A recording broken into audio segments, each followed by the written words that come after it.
Hey there friends and enemies, JoPaWrites here again, and today I am begging Marvel Rivals players to stop letting the meta and tier list completely dictate which characters they are playing at all times regardless of situation. Because while certain characters are going to be better than others right now, that doesn't mean they are going to perform better in every situation. And it's something that I've gotten incredibly frustrated with, especially as someone who does flex a lot when I'm playing competitive. So if you want to rise in the ranks in competitive, understand situations and how team compositions, game modes, and all of that play into which characters you should be jumping onto. For example, whenever I jump on Squirrel Girl, I oftentimes find myself getting flamed, but I will only play her when I know that she is going to succeed against a certain team comp or on a certain map where I have long sightlines, where I can just spam my acorns down over and over again and do a lot more damage than people are anticipating. Plus, with her ability to stun targets as well, her survivability is pretty good, which does help the team quite a bit because you're providing that long range damage consistently over time and essentially just wearing out the enemy healers. So I do feel like she is a character who I won't play all the time, maybe one every 10, 15 ranked games, something like that. But I know when I bring her out, she is going to perform well because of the situation that we find ourselves in. And so while players will often want to flame me for playing her, I don't mind it because I know that if I don't get a lot of kills, I'm not providing a lot of value, I will freely swap to somebody else who will play better. And this is another point that goes along the same idea, and that's don't just give up if your team gets rolled in the first team fight. I have had many games that we've been able to turn around just by swapping some things up. Maybe we change from 2 Vanguards to 1 or 1 to 2. Maybe we swap up to a more defensive or offensive setup. Maybe we dive their healers because they are getting pocketed so hard. And there's a lot of ways to change up how your team is performing if you are willing to be flexible and understand that in certain situations, a character like a Squirrel Girl, like a Scarlet Witch, might provide a lot more value than an S-tier meta character like Hela.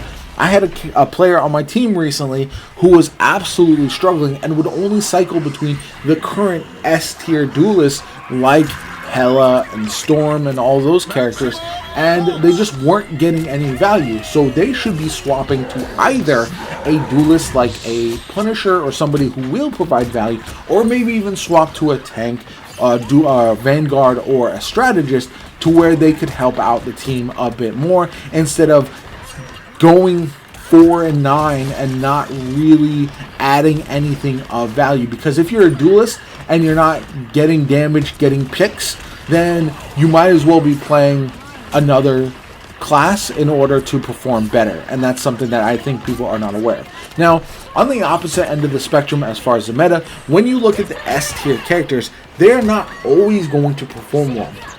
For example, if somebody is playing an Iron Man and they need a Hulk on the team, but you are playing Vanguard and you are not a good Hulk, you are likely not going to provide the value in order to have a successful team, because you'd be better off playing Doctor Strange, Magneto, or someone like that is going to provide the tanking that your team needs instead of jumping in, getting killed quickly, and then your Iron Man isn't able to do all the damage from the sky as they would want.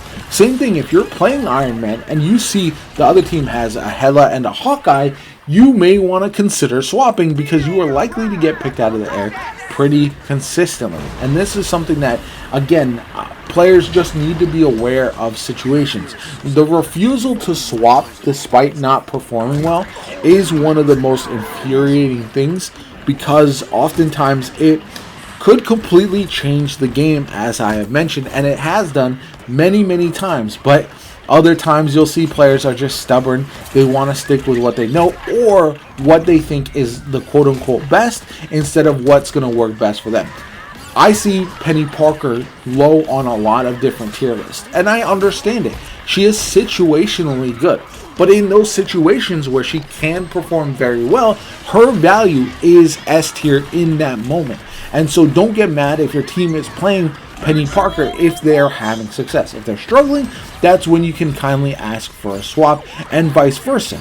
If you have a player who is on an S tier character like a Hawkeye, and the enemy's team is pretty much only running dive or brawl characters and they're not able to get any picks, now might be a time to suggest that they swap off the Hawkeye into something that is going to provide a lot more value to the team in that situation. And overall, that's what I would recommend to players, especially if you're in competitive and you're looking to climb up the ranks. You might be able to get to gold or even platinum as a one trick or just relying solely on the meta, but keep in mind that once you get to diamond, your meta picks likely will get banned. You will need to learn to play against and with different team compositions than you might be used to because of the skill factor and because of not only that, but also what the game dictates. There's a lot better game sense once you get to the higher ranks, and so there's an understanding of what's going to perform well versus what's not. And so understanding all of that and knowing that you need to swap, you need to be flexible to a degree, and you're not going to necessarily be able to one trick your way all the way to one above all unless you're absolutely insane, will help you climb the ranks a lot better in the long run. And so again, the meta is useful. There's a lot of times where you can look at a tier list and say, okay, these are the characters I should be leaning on the most, but that doesn't mean they're the only characters you should ever be playing. And just because a character is lower in tier lists doesn't mean they're trash all the time and you should never play them whatsoever, because that is something that I really enjoy about Marvel Rivals personally. It does feel like every character has a situation where they can really shine, where you can play different characters with different team comps against different team comps, be able to counter certain players, certain characters with Squirrel, for example, using the stun in order to take meta characters and keep them in place, get them to essentially a one-shot, and really take advantage of how your team is performing at that particular time. So just something to be aware of going forward, something that I wanted to get off my chest because I've been seeing so many players. I had a player who refused to swap off Hela because they're the quote-unquote best character, and I ended up going like 5 and 15 or something of that nature. Blame the healers, the strategists as per usual, and it was just a very frustrating person to play with. So don't be that guy, and definitely learn to play situationally with different characters if at all possible. Let me know what you guys think in the comments below. Like the video as always. My name is Jopa. Have a good one. I'll catch you all later.